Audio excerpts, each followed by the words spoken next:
আমরা সাহিত্য সঞ্চয়নের সিলেবাসটা দেখে নিই। তোমাদের সাহিত্য সঞ্চয়নের সূচিপত্রে যদি যাও তাহলে দেখতে পাবে যে তোমাদের প্রথম পাঠ, দ্বিতীয় পাঠ এইভাবে তোমাদের রয়েছে এবং তার মধ্যে যেখানে দেখবে পাশে এইভাবে ডট দেওয়া রয়েছে সেগুলোই তোমাদের সিলেবাসের অন্তর্ভুক্ত। আমরা খুব সহজভাবে বুঝে নেব তোমাদের সিলেবাসে কি কি গল্প আছে, কি কি কবিতা এবং প্রবন্ধ এবং নাটক আছে, কারণ আমাদের এই সাহিত্য সঞ্চয় পাঠের অন্তর্ভুক্ত রয়েছে গল্প, কবিতা, প্রবন্ধ এবং নাটক। তোমাদের বাংলা গল্পের মধ্যে রয়েছে জ্ঞানচক্ষু, বহুরূপী, পথের দাবি, অদল বদল এবং নদীর বিদ্রোহ। তোমরা যদি বোঝো তোমরা স্ক্রিনশটও তুলে নিতে পারো। তোমাদের বাংলা কবিতার মধ্যে রয়েছে মোট 7টি কবিতা। অসুখী একজন, আয় আরো বেঁধে বেঁধে থাকি, আফ্রিকা, অভিষেক, প্রলয় উল্লাস, সিন্ধু তীরে এবং অস্ত্রের বিরুদ্ধে গান। তোমাদের প্রবন্ধের মধ্যে রয়েছে 2টি প্রবন্ধ, হারিয়ে যাওয়া কালি কলম এবং বাংলা ভাষায় বিজ্ঞান। নাটক তোমাদের একটি রয়েছে, সিরাজ দৌলা।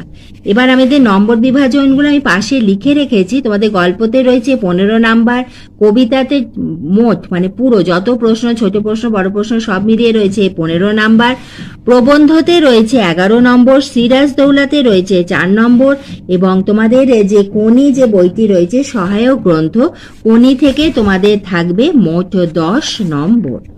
তোমাদের বাংলা ব্যাকরণে রয়েছে মোট 16 নম্বর। বাংলা ব্যাকরণের সিলেবাসটা দেখে নাও। কারক ও অকারক সম্পর্ক, সমাস, বাক্য এবং বাচ্য, এই 4টি অধ্যায় রয়েছে তোমাদের বাংলা ব্যাকরণের মধ্যে।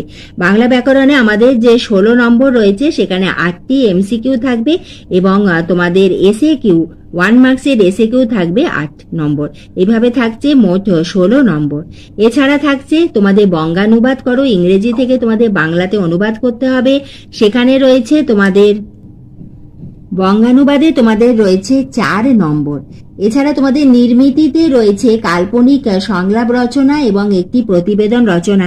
এই 2টির মধ্যে তোমাদের অথবা থাকে, যে কোনো একটি লিখতে হবে, তাতে রয়েছে 5 নম্বর এবং তোমাদের প্রবন্ধতে রয়েছে 10 নাম্বার। এইভাবে হচ্ছে তোমাদের ভাগ করা হয়েছে তোমাদের বাংলা সিলেবাস। এবার এসো আমরা মাধ্যমিক 2025-এর প্রশ্নপত্র দেখে প্রতিটি দাগ নম্বর দেখে আমরা আলোচনা করে দেব যে কত দাগ নম্বরে কোথা থেকে প্রশ্ন থাকবে এবং কয়টি প্রশ্নের উত্তর লিখতে হবে। তোমাদের সময় হলো 3 ঘন্টা 15 মিনিট। তার মধ্যে প্রথম 15 মিনিট তোমরা শুধুমাত্র প্রশ্নপত্র পড়ার এবং দেখার সময় পাবে এবং 3 ঘন্টা সময় হলো তোমাদের লিখিত সময়। তোমাদের লিখিত পরীক্ষা হবে 90 নম্বরের। প্রথমে 1 দাগে সঠিক উত্তরটি নির্বাচন করো। এখানে আমাদের এমসিকিউ থাকবে